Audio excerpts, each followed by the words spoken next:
What is up, YouTube? Today we're going to be looking at Meloetta EX. This card's actually one that I'm really excited about from the Black Bolt and White Flare expansion. It is a basic 200 HP Psychic type Pokemon with the ability Live Premier. This Pokemon can attack on your first turn going first, something we have not seen in the Pokemon TCG in quite a long time, but it has a pretty mediocre attack. For a Psychic, you can use Echoed Voice for 30 damage, and you do 80 more damage the next turn if you use Echoed Voice. So basically, you're just kind of ramping up to your big, just starting to do big damage with this guy pretty early on. You can knock out a Badoo pretty early on. You can kind of put a lot of pressure on. You can make a super donk deck with not poison. Actually, I guess you could do poison, but I think the Petrant just does more damage anyway, so that's like kind of pointless. But you could do like a bunch of Team Rocket's hidden bombs and like Volcanion and get in there, or you could play a deck that plays TM Evolution, find a much easier way to get to your TM Evolution and evolve up your Pokemon, which is the vision that I have for this card. Now, I don't know how strong that's actually going to be because you have to find this Meloetta, you have to find the TM Evolution, and you have to get it into the active with the Psychic Energy and the basic Pokemon to all use it on your first turn going first, which is very, very difficult. But if it all works out like a charm, we're cooking. If you guys enjoyed this video, please like and subscribe. We're going to be looking at a deck list from the Japanese YouTube channel, a little bit of gameplay, and keep in mind this is not gospel. This is just kind of a baseline for how the deck might give you some ideas, basically. And I haven't looked at the list yet, and this is kind of exactly what I was thinking. However, I mean, I guess this deck makes a lot of sense too, because you're already playing Dragapult, and you don't actually need to add too much more flair to your Dragapult deck. It's just taking the spot of an Ursaluna, which I still think Ursaluna should be needed, and probably a Badoo as well, because I think Badoo is still quite good. But this is basically just taking the Badoo out of the Dragapult deck and making it an aggro Dragapult deck with Carmine and Squawkabilly on turn one to find your Meloetta, your Air Balloon to move your active Pokemon, get into one of your two TM evolutions with the triple copy of Town Store, a pretty aggressive search card. It's actually like a pretty decent list, honestly. Like all things considered, there's a pretty decent list on how I would like do an aggro turn one Evo deck to try to get like turn one Evo down. But obviously the problem is like our only way to attack the next turn is getting a Crystal plus Dragapult, and maybe a turn two Dragapult attack is like enough to just kind of like run over some decks. So conceptually, I like the idea of the list. How it will work in an actual format, I don't actually know about that. How strong it would actually be, especially because that little, pesky little Gardevoir card still exists. But this looks pretty cool. This looks pretty cool. You can obviously knock out like a Badoo or something. You can TM Evolution on turn one. A lot of pretty powerful pieces are assembled here. Two copies of Crispin to also pretty aggressively get to your attack. Four copies of Boss. I always like four copies of Boss, I think, especially with gels into the format. So yeah, I'm pretty excited to see how this list plays out. I think this all makes a lot of sense to me. So let's jump ahead a little bit. You can, yeah, say you can knock out like Cleffa, Badoo, Joltik all on your first turn. Let's jump into it and see what the matchup is for today. Lightning type on the right looks like more Rhydon, probably with electric and stuff. We have the TM Evo deck. Turn one Poffin opener. Couldn't ask for anything more right there. Nest Ball. Grabbing the Squawkabilly. I don't know, maybe I just wouldn't have put it down because we're against Miraidon, a little bit scary. We're going to Carmine. We have the Town Store already. A second Poffin was also in hand. That's a little bit disgusting. We're looking for one of the two tools here. We're going to go get the Meloetta. We're going to go attach the Psychic or a Fire, sorry. Wait, yeah, it's fine. Fire, it doesn't matter because like we're going to Evo anyway. We have Latias and we have, we can get Latias or we can get the Air Balloon here. We're going to go ahead and get the Latias, it looks like. We're going to go ahead and Town Store for the Team Evo. We did use a lot of cards to get where we needed to be, but we did see a lot of cards as well, which like kind of makes sense in the grand scheme of things. And we discarded a lot. We had the Ace spec already on the board as well. Like we pitched a lot of cards, but our board is like really scary now for turn two. So against like an aggro deck, for example, as long as like the Raging Bolts or whatever of the world don't like immediately knock us out, we can be put into a really good spot off the back of things like this. Now it does look like it's a Joltik box. So we're gonna go ahead and get. I don't know why the Pikachu's on the board already. That Pikachu should not be there. Like I get it, but I guess we're just going for the Gravity Mountain play at some point. But man, like this is just not an ideal situation to be in. We're gonna go get this booster capsule attached to the hands. We're gonna attach the Joltik, and I mean I think we should just always power up hands here. Like we have to have hands go for multiple prize cards, or the matchup is really difficult. But I think we should have put the Charm there. I think the Charm is way better if there's a Charm in the deck.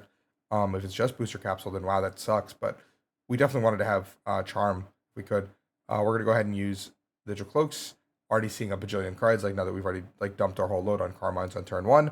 A third one coming in. Now Carmines are marginally worse than research at every point in the game now onwards. So that's like kind of where I have a little bit of an issue with the whole situation. We have the EXP share as well. So now we're kind of in like a really good spot, low key, and we play 4 copies of boss. So like theoretically we should be fighting bosses every single turn now. Being able to swing into this Iron Hands is quite important that we get the first swing as well. We can pop the Pikachu. We can, or we just put 5 there. I guess 5. Why do we put 5 there? I'm trying to think of the logic. I guess Charm is what we're trying to play around here. Most likely, which I actually think is quite good. Like Monkey Dory Dark is not something we're trying to play around. That's just not happening. It's like unrealistic. But I guess Charm is the card that we're trying to play around here. And we haven't seen the Charm yet. There's a Zekrom EX for the end game closer. This card is quite good. If you guys don't know what it does, it's 130 damage plus 50 for each prize card your opponent has taken for 2 lightnings and a colorless. And now obviously in Joltik box it's a little bit worse than just raw crispening. Or like raw crispening too, it just like makes it a lot harder to use. But like having like a 1/1 electric or something could be quite good. I don't know if this deck plays that. Probably doesn't. Probably has space issues. Getting a fire on the board too, feeling pretty good. We're gonna Carmine away all the pieces in our hand. A lot of search cards in there, so we're just looking for Gust in the future couple turns. We're gonna Town Store, fail it, Air Balloon the other guy. Just so we can't get stuck anymore. We did miss a boss, which is like a little bit of a wasted attack, all things considered. But like we're still able to pop the active, and there is an EXP share going to the Zekrom, so Zekrom does get powered up. Now, I will add, the Joltik Box player's board is really bad, and now they have to also like use either Pikachu or Galvantula or something to like knock out this active. And if you have to use Pikachu here, which almost certainly is what we have to use, we're losing all of our energies to make this play. And we haven't even taken 2 prize cards yet. So as a Joltik Box player, this game is already like really, really bad because our Iron Hands got no value, which already makes this game incredibly difficult to play. And the Dragapult player can basically win in 2 attacks anyway.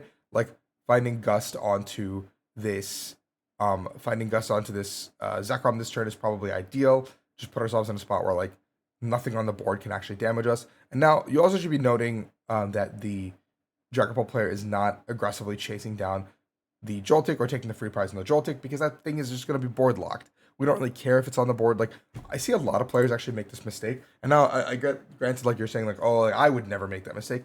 I've seen you make that mistake. I've seen you, particularly watching, make that mistake. You don't need to take the Joltik. Why are you taking the Joltik? You're never getting another 1 prize knockout on the board.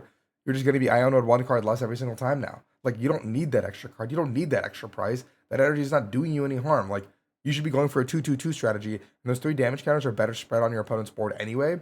And if our opponent eventually puts down another 1 prizer, that Joltik's always going to be there. Not a big deal for us. We can take that Joltik out at any given point in our time. If we had Hawlucha in this deck, maybe sure we put 2 damage counters there. Nope, we still don't do that, actually. We can keep loading up our damage on something else, like load up Pikachu, load up something else. Like we always want to go 2/2/2 in these situations because our opponent is never giving us another 1 prizer to work with. Quick like mini coaching lesson for you guys. It's obvious, but it's something that a lot of people make a lot of mistakes about. Now look at the board. Everything on the board that's not Joltik has less than 200 HP. Everything is now in 1-shot range from Dragapult. This Dragapult is impossible to take down. The Zekrom is off the board. What can we even do? Get a Zekrom back into play. We have to, we could just Miraidon ability, but okay, you know, I'm just pointing it out. And we're gonna Joltik charge here. So like, look, this Joltik can still do Jolting charge, but now a single boss's orders, one of our 4, ends the game.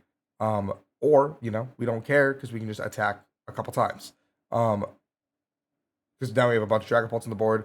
It's pretty unlikely that we lose from this board state regardless. Because now we can just go Iono. We can go Smack. I would put all 6 probably on. Yeah, on the Zekrom. Just no charm shenanigans, whatever. Because now if the Zekrom player does get a charm here, I mean, I think they made it pretty clear that they don't have a charm because this Town Store has been in play. I think they're indicating that it is prized. Like, if there was a charm here, I think it would actually be kind of scary because the charm then indicates that this Zekrom can't actually get knocked out immediately, and a boss's orders is actually the only win condition. But between the Pheasantipity, well, there's no more Cloak, but between Pheasantipity and Pheasantipity only and the draw for turn, you could probably, maybe, almost certainly get there. I feel like we're pretty deep in our deck. So we're going to do 380 damage, kind of cleaning this up a little bit. I do like the Zekrom for this one reason, that it is a place where your energies don't get discarded. It just does some damage back to itself. Um, there's a Clefairy in our hand. The Clefairy like could have also been a pretty good indicator. I think that's what the player was saying as well. Like if I had Clefairy or Charm, I could have put a lot of early pressure on. There was no Clefairy, so there's no early pressure being put on in this situation, and there was no Charm, so there was no pressure being put on either. So kind of a unique list. I feel like maybe Dragapult isn't the best target to evo up, but I guess like playing like Psychics naturally comes in a deck like this. I'm sure there's a deck that can capitalize off this a little bit better. One of you guys can figure it out. You guys are smarter than I am when it comes to deck building. So if you guys enjoy the content, like and subscribe. We'll be back with some more fun content and early gameplay as more cards come out. See ya.